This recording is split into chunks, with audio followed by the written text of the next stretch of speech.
20 de febrero del 2018. ¿Qué tal? Muy buenos días. Bienvenidos a su programa Contacto Directo. Vamos a revisar quiénes son hoy nuestros invitados. Nos acompañarán Carlos Vaca Mancheno, el fiscal general del Estado, los indicios de peculado que determina Contraloría y las formulaciones de cargos de la Fiscalía en los casos Odebrecht y Petroecuador, el cuestionamiento a la Fiscalía por los procesados y además César Litardo, asambleísta de Alianza País, vicepresidente de la Comisión Ocasional para aplicar lo aprobado en el referéndum, los proyectos de ley sobre la derogatoria pura y simple de la plusvalía y el régimen electoral de selección de candidatos por el Consejo Nacional Electoral para la elección popular del Consejo de Participación Ciudadana. Lo revisamos. Y Francisco Huerta, exministro de Gobierno, analista político. Vamos a hablar con él sobre el acuerdo de paz con las FARC y la exclusión de miles de paramilitares. No dejaron las armas y organizan atentados como el de San Lorenzo en territorio ecuatoriano. Revisaremos este caso. La Comisión Ocasional de la Asamblea, creada para viabilizar las preguntas 3 y 6 del referéndum, tiene previsto aprobar las reformas para el 16 de marzo.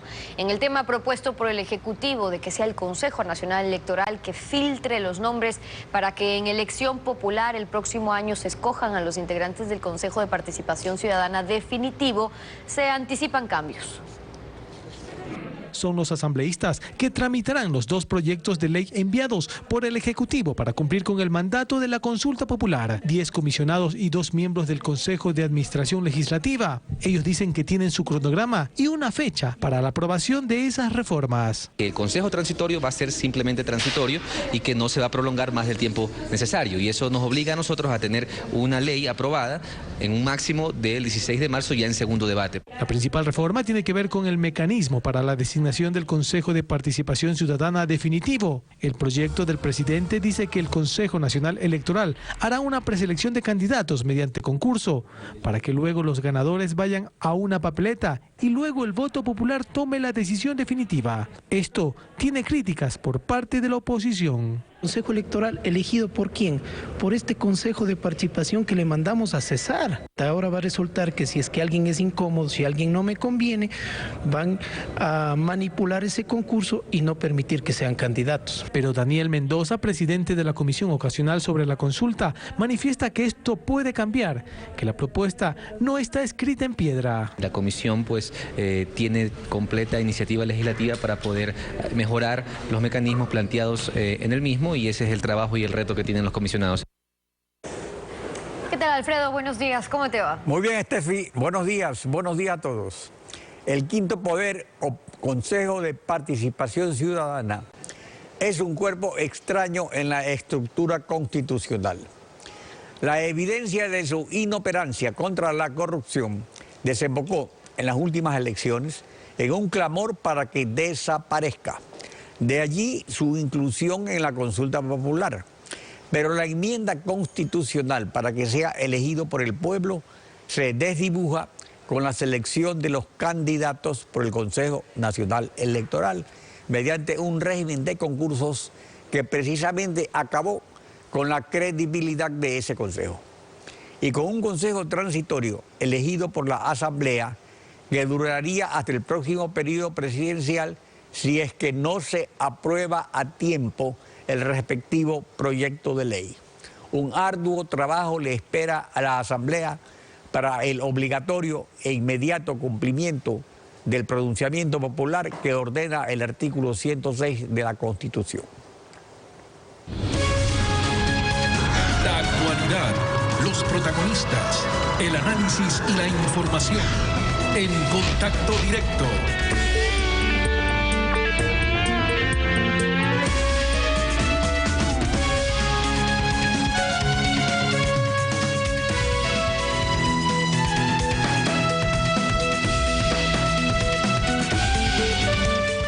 El requisito legal de prejudicialidad en el delito mayor de peculado solo permite a Fiscalía formular cargos si Contraloría determina indicios. Pero no excluye que Fiscalía en su indagación los descarte por falta de elementos de convicción. Esto se presta a lanzar sombras sobre la Fiscalía y los procesos a su cargo. Carlos Vaca, fiscal general del Estado, buen día, bienvenido a Contacto Directo. Buenos días, señor Pinargote. Buenos días a las y los ciudadanos. Usted ha presentado un proyecto de ley a la Asamblea que elimina del Código Integral Penal ese blindaje protector para malos funcionarios públicos. Sin embargo, la experiencia indica que también hay casos en que Fiscalía desecha los indicios señalados por Contraloría. Uno de esos es el de Petroecuador. ¿Será este un hecho consumado o hay espacio para rectificar? Buenos días nuevamente, señor Pinargote. Permítame 10 segundos de este espacio de entrevista para felicitarle al país, felicitarle a los y las ecuatorianas. El día de ayer el señor presidente de la República ha designado a la doctora Diana Salazar Méndez como nueva directora de la Unidad de Análisis Financiero UAFE, que es una pieza fundamental en la lucha en contra de los delitos de corrupción y de los delitos de lavado de activos. Creo que eso es una buena noticia. Es una baja sensible, por supuesto, para nuestro equipo, para el equipo de trabajo de la Fiscalía General del Estado, pero estamos seguros que la doctora Salazar hará una labor extraordinaria, como ya lo ha venido haciendo en la función pública en la Unidad de Análisis Financiero. Respecto de su inquietud, en el caso del señor Pareja Yannuzeli, que es principalmente el motivo de la objeción que usted ha mencionado, hay que señalar lo que públicamente yo ya le dije al país. Lo primero es que este dictamen que emite una fiscal, la señora doctora Elba Garzón, es un dictamen que tiene que ser revisado, analizado en consulta por parte de la señora fiscal provincial de Pichincha. Es decir, aclarar primero el tema de este dictamen, de este caso, no es el único caso en el cual está el señor Pareja Yannuzeli procesado. Él tiene 17 procesos penales por distintos delitos. Número 2, este dictamen que se ha emitido en el proceso es un dictamen que no constituye un auto de sobreseimiento. El sobreseimiento vendrá en caso de que la señora fiscal provincial de Pichincha, al analizar el expediente, encuentre que no existen los elementos. Y número 3, la Fiscalía va a actuar siempre apegada a derecho. Aquí nosotros no vamos ni hemos perseguido personas, estamos persiguiendo delitos. Hay más. En toda la trama de Petroecuador, que incluye lo de la refinería del Pacífico, de Esmeraldas, y todos los contratos que se hicieron en relación a esa repotenciación, hay más de 48 procesos y más de 48 indicios de responsabilidad penal. Y todos los días ustedes encuentran noticias de formulaciones de cargos, de realizaciones de audiencias.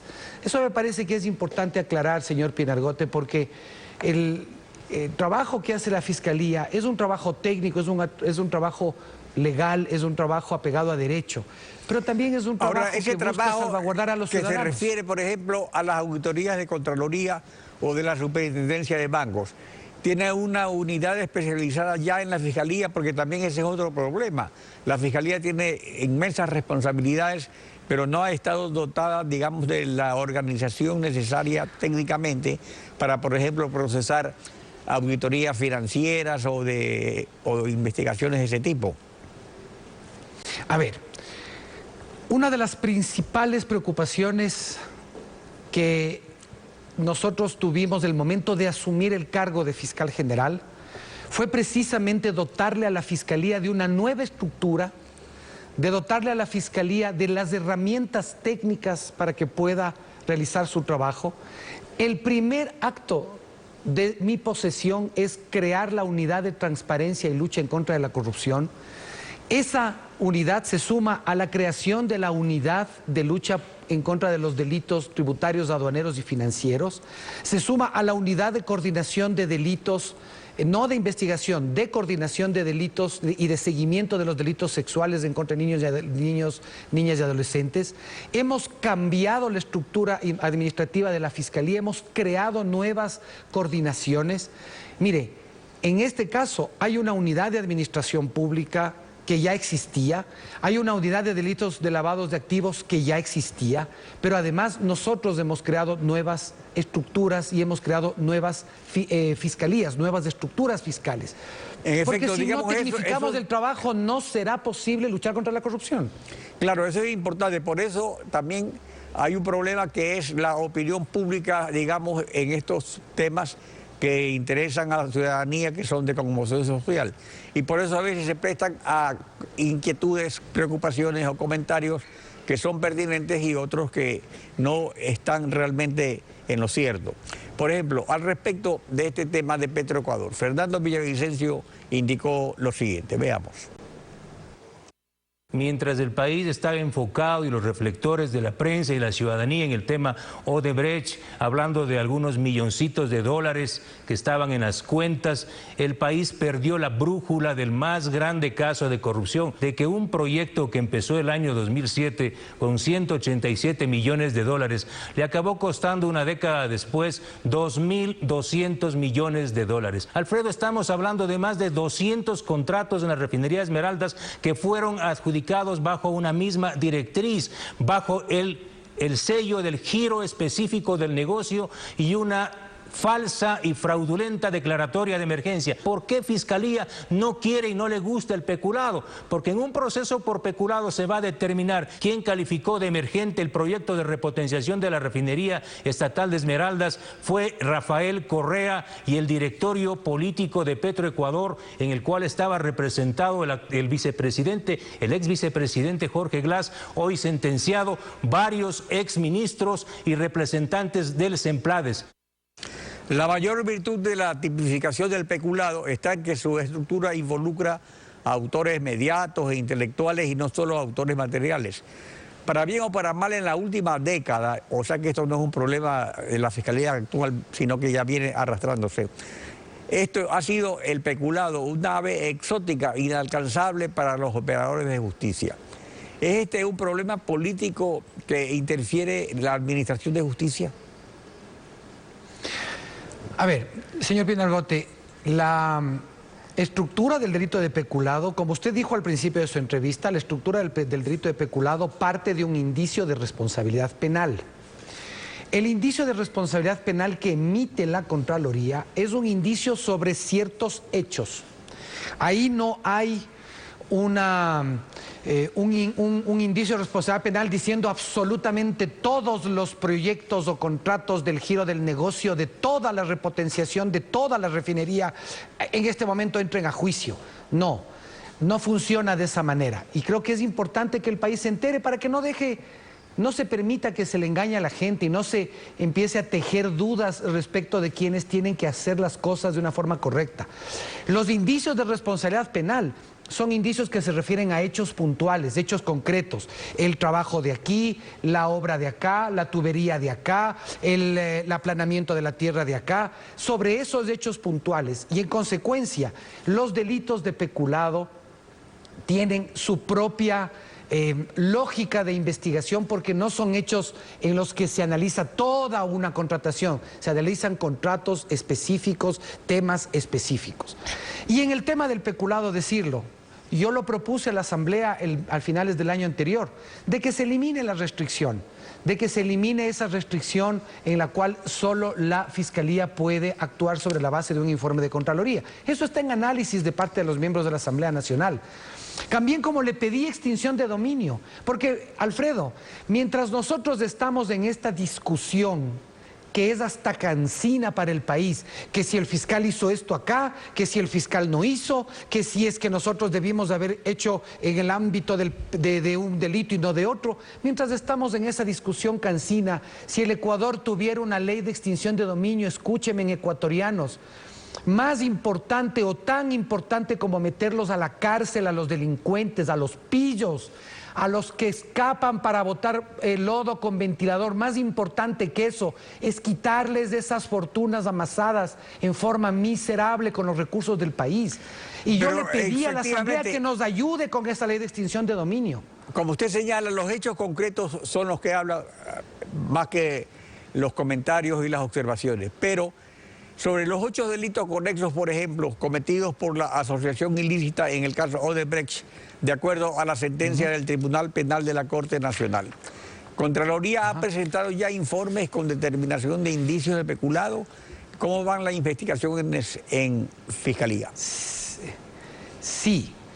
La Contraloría, el señor Contralor, ya remitió indicios de responsabilidad penal, insisto, sobre hechos puntuales de cada uno de estos temas. En la asociación ilícita se juzgaba y se juzgó la voluntad de participar de un grupo que cometió delitos en el que está un ex vicepresidente, un ex contralor, ex funcionarios públicos y empresarios privados. En esa se juzgaba la voluntad de asociación para cometer el delito. En estos temas que ya nos ha remitido la Contraloría, que ya se encuentran en investigación desde hace varios meses, hace varias semanas, en esos informes ya se han iniciado investigaciones y hay informes que pueden contener la descripción de delitos de peculado como la descripción de otra clase de infracciones, como falsedad de instrumentos, tráfico de influencias, etc. Entonces, en eso hemos avanzado. La trama de los casos de Odebrecht, yo lo anuncié al país, la trama de los casos de Odebrecht no terminó con la sentencia de asociación ilícita de finales del mes de diciembre del año pasado. La trama de la asociación ilícita y la trama de la corrupción de Odebrecht arrancó en ese momento. Tenemos en este momento casi 30 procesos judiciales, 30 investigaciones fiscales abiertas por ese tema, más otras 48 abiertas en el ámbito de la trama de Petroecuador. Solo entre esos 2 actos de corrupción o esas 2 tramas de corrupción hay casi una centena de procesos judiciales. Este no es un trabajo de soplar y hacer botellas. Tenemos que garantizar que la ciudadanía y el Estado y las personas que intervienen en los procesos se les respete sus derechos y se actúe con firmeza. Eso es lo que hemos venido haciendo. Carlos Vaca, fiscal general del Estado, gracias por acompañarnos en Contacto Directo. Muchas gracias. Estefi. Son las 7 de la mañana con 17 minutos. Vamos a una pausa. Al regresar estará César Litardo, asambleísta de Alianza País, vicepresidente de la Comisión Ocasional para poner en práctica los resultados del referéndum. El controvertido tema del Consejo de Participación Ciudadana y Control Social sigue suscitando polémica. Lo analizamos al volver. Quédese en nuestra sintonía. El peor enemigo de la revolución es el burgués que muchos revolucionarios llevan adentro. Lo dijo Mao Zedong, político revolucionario y estadista chino.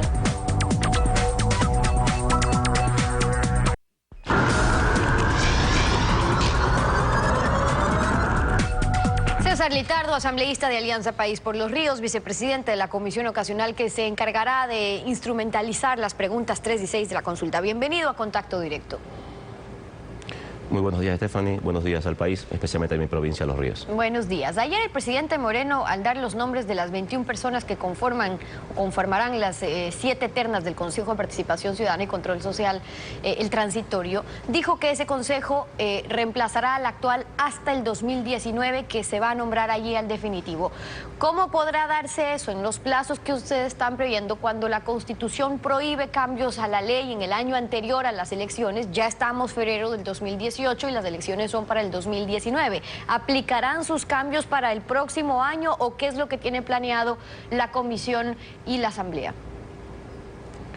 Bueno, el día de ayer la Comisión Ocasional que se conformó para el tratamiento de las preguntas 3 y 6 de la consulta popular estableció un cronograma de trabajo. En este cronograma de trabajo hemos quedado comprometidos quienes estamos en esta comisión en hasta el 16 de este mes poder conseguir tener ya aprobadas estas reformas, sobre todo en hasta el 16 de marzo, quiere decir usted. Hasta el 16 de marzo. Hasta el 16 de marzo tenemos en el cronograma de trabajo la posibilidad de tener ya totalmente aprobadas las reformas que se han planteado en este proyecto de ley enviado por el señor presidente. Sobre eso escuchemos un poco lo que nos dijo ayer asambleísta Roberto López. Si se convoca en octubre, en marzo se podría hacer la votación y perfectamente antes de mayo 19, en que se terminan los periodos de los seccionales, estaría terminado el trámite. Y la reforma podría pasar un año antes de. El problema es que hice el año anterior y el año anterior es el 2018. Entonces, la reforma en materia electoral en este momento es inconstitucional. Además hay otra cosa. El plazo que se ha puesto a la ley es 60 días para ser tratada en la Asamblea. Si se demoran 60 días, eso estaría en abril. Entonces, es imposible. La Asamblea tiene que aprobar esto en 1 o 2 semanas. Sobre esos criterios, y lo último, hay otras disposiciones, incluso en la Ley Orgánica de la Función Legislativa, el artículo 58, etcétera, que dispone ciertos plazos para el tratamiento de modificaciones del tipo que busca hacer ahora la Asamblea con el Código de la Democracia o la Ley Electoral. ¿Sí alcanzan a hacerlo? Por supuesto. Primero, el compromiso que hemos adquirido los asambleístas que estamos en esta comisión. Hemos tomado en consideración lo que establece el artículo 58 de la Ley Orgánica de la Función Legislativa, en donde establece tiempos máximos para poder aprobar el primer informe de la comisión para ser enviado al Pleno. Es decir, tenemos 45 días como máximo y 15 días como mínimo. Esto significa que hasta después de 15 días ya tendremos nosotros el informe listo para ser enviado al Pleno como tal. En definitiva, lo que hemos establecido los comisionados que estamos en esta comisión especial es un compromiso de trabajo constante para poder sacar hasta el 15 de marzo, un año antes de lo que tiene previsto el CNE, realizar las elecciones seccionales para el próximo año tener los informes correspondientes y aprobada la ley. En esto vamos a dosificar esfuerzos, vamos a trabajar incluso fines de semana para cumplir con este propósito. Esta semana tenemos ya 3 sesiones de trabajo planificadas, es decir, la que tuvimos el día de ayer, mañana miércoles y el viernes, con la intención de poder seguir analizando, una vez que hemos abocado conocimiento ya de las 2 leyes, de los 2 proyectos de ley, tanto las reformas para la elección del Consejo de Participación Ciudadana y asimismo la derogatoria de la ley de plusvalía. Y sobre ese último, a ustedes les corresponde lograr que se aplique el mandato del pueblo, es dar trámite solo a estas preguntas que requieren del legislativo. En el tema de plusvalía al que usted se refiere, por ejemplo, la pregunta decía derogar, por ende, ¿la van a derogar? Bueno, nosotros vamos a cumplir con ese mandato ciudadano. Hemos recibido por parte del señor presidente el proyecto de ley de la derogatoria de la ley de plusvalía, que contiene básicamente un artículo. Así que también tenemos los plazos establecidos. Nuestro objetivo es cumplir con ese propósito ciudadano y derogar esta ley. Sobre el Consejo Transitorio, el proyecto establece que el Consejo Nacional Electoral será el encargado de organizar un concurso de méritos y oposición para elegir a los 56 mejor puntuados, para que al final queden 28 que sean los candidatos que van a ser sometidos a votación popular durante las elecciones del 2019. Eso es el proyecto que envía el presidente Moreno, pero eso no fue lo que se le preguntó al pueblo en la consulta. No se le preguntó sobre pasar otra vez por concursos del Consejo Nacional Electoral. ¿Cómo van a proceder desde la comisión con respecto a eso? Hay que puntualizar varios temas en este punto. Primero, que el presidente no ha hecho nada más de lo que no está pegado a la ley.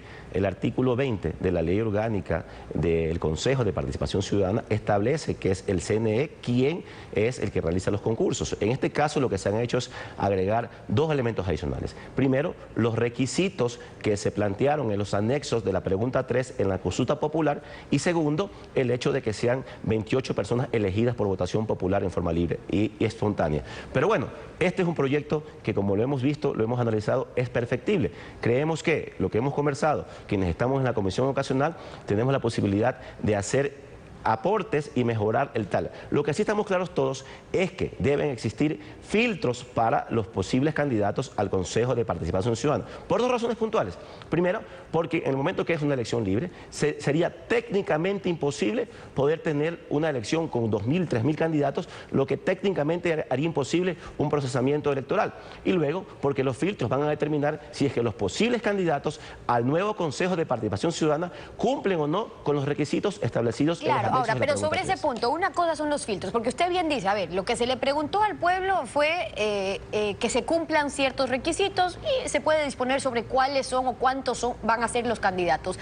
Pero se le preguntó si estaba de acuerdo con reestructurar el Consejo, que sean elegidos por elección popular, justamente porque se quería prescindir de esos concursos amañados, de consejos que ponían solamente a los amigos. Entonces, ¿tendría sentido volver a un concurso de oposición y méritos organizados por el propio Consejo Nacional Electoral, también cuestionado, cuyas autoridades fueron elegidos por este Consejo de Participación Ciudadana, que se le ha preguntado al pueblo si quiere cambiar sus autoridades, reestructurarlo? Entonces, ¿hay otras alternativas para seleccionar a los candidatos?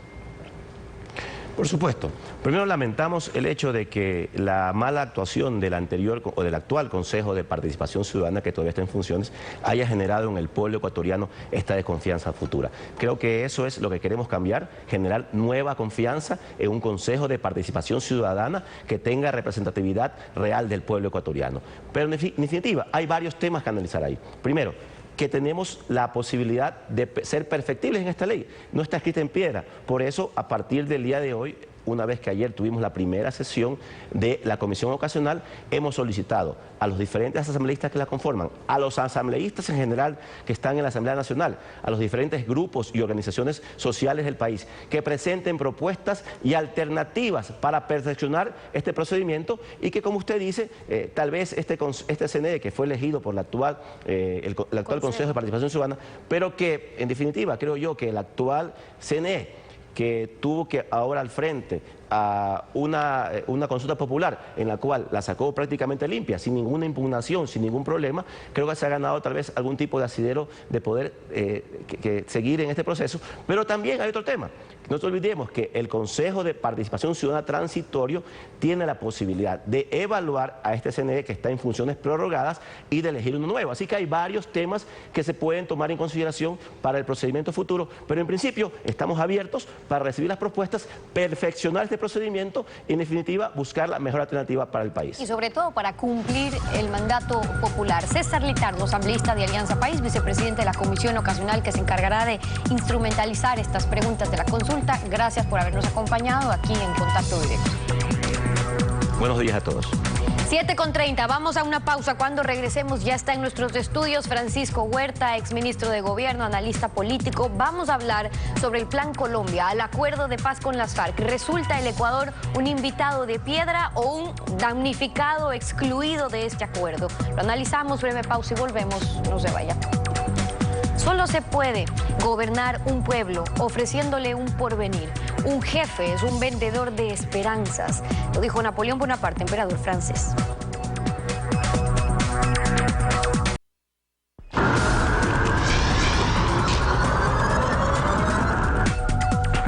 El Plan Colombia fue concebido en 1999 por los presidentes Andrés Pastrana y Bill Clinton para erradicar el tráfico de cocaína y lograr la paz con las FARC. Ahí brotó la gran preocupación de que el Ecuador podría resultar damnificado y se elaboró un plan de desarrollo para la región fronteriza que con el tiempo se esfumó. En 2016, los presidentes Juan Manuel Santos y Barack Obama anunciaron un nuevo capítulo del Plan Colombia llamado Paz Colombia, que desembocó en el acuerdo de paz de las FARC en La Habana. Ecuador no fue tomado en cuenta ni tampoco incluyó sus preocupaciones en ese proceso. Francisco Huerta, exministro de Gobierno, buenos días, bienvenido a Contacto Directo. Buenos días, Alfredo, mucho gusto. Usted era ministro de Gobierno del presidente Gustavo Noboa en el año 2000, cuando se estaba lanzando el Plan Colombia. ¿Qué diferencias marca el Plan Colombia del 2000 y la paz con las FARC el 2017 para el Ecuador? Hemos tenido posiciones ambiguas como en tantos otros temas y básicamente vinculadas a las relaciones que el gobierno de turno mantenía o no con las FARC.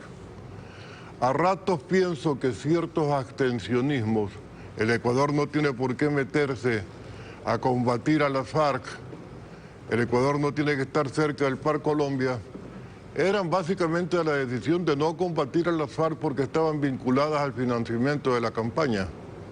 Ahora, en cambio, a pesar de que el libro blanco de las Fuerzas Armadas mantiene el 2000 y años, que no hay que participar en el involucramiento directo en el conflicto colombiano, veo que estamos hablando de grupos de tarea conjuntos Eso presupone que tropas de ambos países pueden estar haciendo actividades fronterizas con el riesgo de que colombianos entren a la nuestra o ecuatorianos a la de Colombia. Hay que mirar muy calmadamente estos temas que bajo la explosión de Esmeraldas incitan al esfuerzo conjunto, que está bien, pero teniendo los cuidados respectivos para no violentar nuestras propias propuestas. Precisamente porque luego del atentado terrorista en San Lorenzo, lo resuelto la semana pasada en la cumbre de Pereira sobre el reforzamiento de vigilancia militar en la región fronteriza a los disidentes de las FARC, ¿qué soluciona? Sí, básicamente que Colombia admite ahora que no ha estado cuidando su frontera sur. Se decía antes que el Ecuador limitaba al norte con las FARC, no con Colombia. Ahora va a haber 10.000 hombres del ejército colombiano en esa frontera. Con los que nosotros despleguemos va a blindarse de mejor manera una zona lábil de los dos países donde se produce lo que se produce. Todo el mundo sabe que allí el narcotráfico funciona maravillosamente. Lo lamentable es no tener una conciencia clara, que creo que vale la pena comenzar a propiciar, de que el Ecuador está bastante más tomado de lo que creemos. No es solo Esmeraldas, pero también de toda la costa manabita y de Santa Elena salen barcos todos los días con droga hacia Centroamérica, como tránsito hacia México y Estados Unidos. Y la frontera sur con el oro siempre ha sido un foco de tránsito y tráfico de drogas. En el interior de la República también hay caminos de Santo Domingo hacia la costa y desde la región oriental.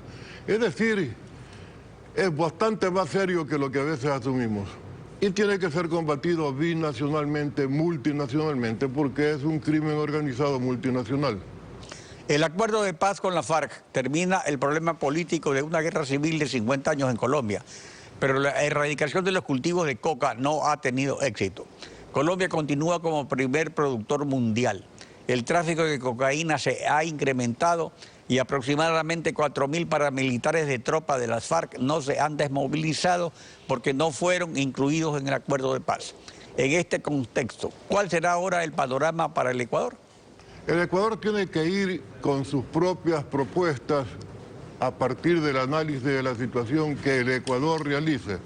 No se trata de una posición chauvinista frente a Colombia, pero es obvio que Colombia tratará de que lo que ocurre en las reuniones binacionales vaya en función de sus intereses sin considerar los nuestros. Ya ocurrió cuando se pretendía erradicar con glifosato y se perjudicaban nuestros cultivos. En un momento se dijo que el glifosato casi que era una cosa saludable y es un pesticida peligroso. Entonces hay que tener fortaleza, conocimiento en las negociaciones para que no se impongan los intereses de un país sobre el nuestro, que tampoco pretendemos lo contrario. Una buena cosa del acuerdo de Colombia ahora en la reunión de Pereira es que los colombianos puedan darnos atención de salud a los ecuatorianos en territorio colombiano, como hemos venido haciendo nosotros con los colombianos que entran a nuestro país. El asunto es que, por lo ocurrido en Pereira, da la impresión de que no se está negociando nada, que simplemente se ha tomado un acuerdo de reforzamiento de algo que se suponía que siempre debió existir, que es el control militar. Pero en el fondo... Y también que por lo menos hay ya un poco más de fluidez en el tránsito de información. Una de las cuestiones claves para combatir el narcotráfico es inteligencia. Pero llegó un momento en que eso fue casi traición a la patria, cruzar información. Ahora se ha restablecido la relación, creo que fluirá de mejor manera y eso permitirá tener previsión sobre atentados como el de Esmeraldas. Yo creo que de todos modos lo de Esmeraldas es un gran llamado de atención, muy sonoro por lo demás, para que tomemos en serio el tema del combate al narcotráfico y todas las vinculaciones que mantiene con el Ecuador. La magnitud del narcotráfico, insisto en señalarlo, no puede darse sin complicidades de alto nivel en todas las esferas de la vida nacional. Y este no es un diagnóstico apresurado ni escandaloso, es simplemente abramos bien los ojos, tomemos las medidas, esto es serio. O sea, en todos los niveles implica también el pueblo, porque por ejemplo es extraño que en el tremendo atentado de San Lorenzo no hubo víctimas. O sea que les avisaron a los que vivían cerca para que se vayan, a las 40 casas destruidas. ¿Qué pasó? Ocurre de todo, sin duda. Y también sabemos que nuestros barrios pobres están siendo víctimas del microtráfico. La famosa H, tristemente célebre, está no solo consumida, sino también traficada. Muchas familias pobres de esos barrios viven de ese tráfico y ya hay zonas donde no es fácil acceder. Es decir, en todo caso, se abre un nuevo capítulo en el que no está de por medio el ingrediente ideológico o político, como había antes, sino directamente el tráfico de drogas ilícitas con un elemento inédito para el Ecuador, que es el microtráfico. Se debe comenzar al menos por medidas drásticas contra el microtráfico, si es que está hablando de temas de control. Pienso que sí, definitivamente. Y tener organizado la relación policía, Fuerzas Armadas, gobierno nacional en general y población. Todos debemos tener conciencia de la situación, no alarmar con escándalos, pero sí tomar medidas, porque no es fácil una cosa que viene instalándose de a poco, pero que tiene bastante tomada la República. Por ejemplo, hay medidas que se pueden tomar rápidamente. Por supuesto. Como en la tabla de consumo de drogas. A eso me iba a referir. Esa tabla ya es una cuestión absurda que se mantenga por el ánimo de no desmantelar todo lo que se hizo mal atrás, porque hay tensiones internas. Y eso es parte de lo que le reclamamos al presidente Moreno. Él ya no puede seguir actuando en plan de complacencia del pasado, sino de garantizar el futuro. En cuanto a política internacional, ¿qué corresponde? Que la ejerza en su plenitud. El mandato constitucional dice que el presidente diseña la política internacional y la ejecuta, esa política diseñada por el presidente, el Ministerio de Relaciones Exteriores. Pero aquí vemos la ambigüedad constante. El caso de Venezuela es paradigmático de esa situación. El presidente dice A, a veces un poco una A camuflada, cuántos muertos serán exceso de muertos, pero luego los ministros dicen qué maravilla Venezuela. Entonces así no se puede. Respecto al caso de Venezuela, que es un caso emblemático de la política, ahora mismo también se habla y se comenta mucho de lo que hace el Grupo de Lima, pero también el Grupo de Lima, en definitiva, lo que ha hecho es extraer de la instancia mandatoria de la OEA el caso, porque ahora estamos siempre fuera, digamos, en la informalidad prácticamente, es decir, que no se aplica la Carta Democrática, que no se aplica la doctrina Roldós, que no se aplican una serie de principios que han sido parte constitutiva, integrante del derecho interamericano. Definitivamente la incoherencia no es patrimonio nacional, es el continente que está desorientado y como tiene agendas internas que contradicen las posiciones en derechos humanos que se quieren emitir hacia afuera, entonces la contradicción surge fácil. El Perú es otro caso, la situación de Fujimori versus la posición con Venezuela. No hay una coherencia absoluta y se da país por país la misma situación. Entonces se hacen grupos nuevos, la OEA no basta, la OEA sí basta, a veces la comisión es buena, la comisión es mala, se habla mal de la Corte, no voy a permitir, etcétera, un lenguaje que no corresponde a una diplomacia seria. No tenemos propuestas de política exterior claras, serias. Francisco Huerta, gracias por su participación en Contacto Directo. Gracias a usted. Estefi.